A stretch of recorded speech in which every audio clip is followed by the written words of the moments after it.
ئەندامان و وەستانی کۆمەڵی دادگەری بەردەوامن لە بانگەشە و سەرخستنی کاندیدی کۆمەڵی دادگەری لە بازنەی سی سلێمانی. ئەندامانی کۆمەڵی دادگەری لە سنووری ئەنجومەنی ناحیی سیروان جەخت دەکەنەوە هەوڵەکانیان چڕ کردوێتەوە و دەڵێن دەیانەوێت نوێنەرە ڕازگۆ و ڕاستەقینەکەی خۆیان جارێکی تر بنێرنەوە بۆ بەغداد تاکو و داکۆکی لە ماف و شایستە دارایەکانی خەڵکی هەرێمی کوردستان بکات کە ئەویش مامۆستا ئەحمەدی حاجی ڕەشیدە. حەزەکەین زۆر هەوڵە دەین مەمنونی خوای هاوارەکەی نەخوایت بڵم چی ئەڵێم بەش بەخوا دەرچن هەر پێنجەکەیشیان دەی وەڵڵا حەزەکەم چوزان پێیان چێوە حەزەکەم گشتی دەنگ بەم ئیسلامیانە بە ئیسلام سەرکەوێ هیوادارم هەر کەسێک لەلایەن خۆیەوە ئەم حکومەتە هەموو ێزانێ چۆنە هەموو ێزانێ کە گەندەڵی چۆنە و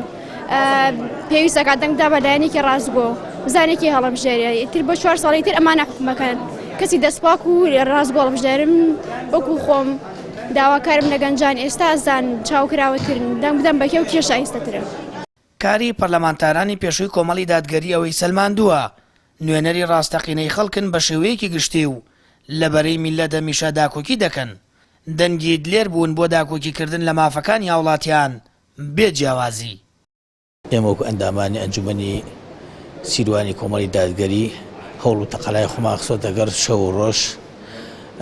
بۆ سەرخستنی ئەم لیستە بۆ سەرخستنی مامۆستا ئەحمەدی حاجی ڕەشی لەبەرەوەی ێزایی مامۆستا ئەحمەدی حاجی ڕەشی لە بەغا هەوڵێکی بێوچان شەو و ڕۆژی خستۆت سەر یەک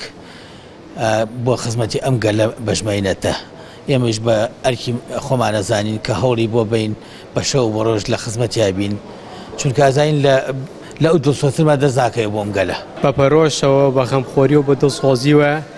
هەڵمەتمان کردووە بەردەوامین بۆ سەرخستنی لیستی پرتەقاڵیەکە لیستی کۆمەڵی دادگەری و بە تایبەت لە بازنەی سێی هەڵبژاردنەکاندی بەڕێز مامۆستا ئەحمەدی حاجی ڕەشید کاندیدی ژمارە 25 ئەلحەمدولیلا نەک ئێمەش خەڵکی شاهدی بۆ دەدەن و دەنگی بۆ دەدەن بە دڵسۆزی و بە یەقینیوە کە پیاوێکی ڕازگۆ و پاک بووە و بوێر بووە لە ئاست بە دەنگەوە هاتنی خەڵکی کوردستان و بە تایبەتی ئەم ناوچەی شارەزور و هەڵەبجە و هۆرەمان بووە. لە سنووری بازنەی سی سلێمانی تاکە کاندیدی کۆمەڵی دادگەری مامۆستا ئەحمەدی حاجی ڕەشیدە ژمارە 25 ئەو پیاوەی لە ماوەی ڕابردوودا